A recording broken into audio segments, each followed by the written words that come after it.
You ask Tiger to solve.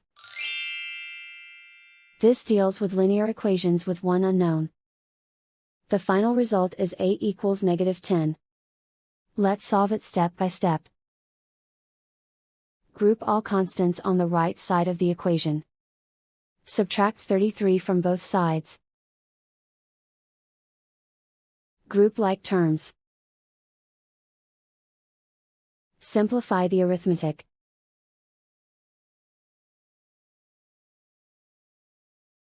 Isolate the a. Divide both sides by -4. Cancel out the negatives. Simplify the fraction. Simplify the signs. Find the greatest common factor of the numerator and denominator. Factor out and cancel the greatest common factor. And so the final result is a equals -10.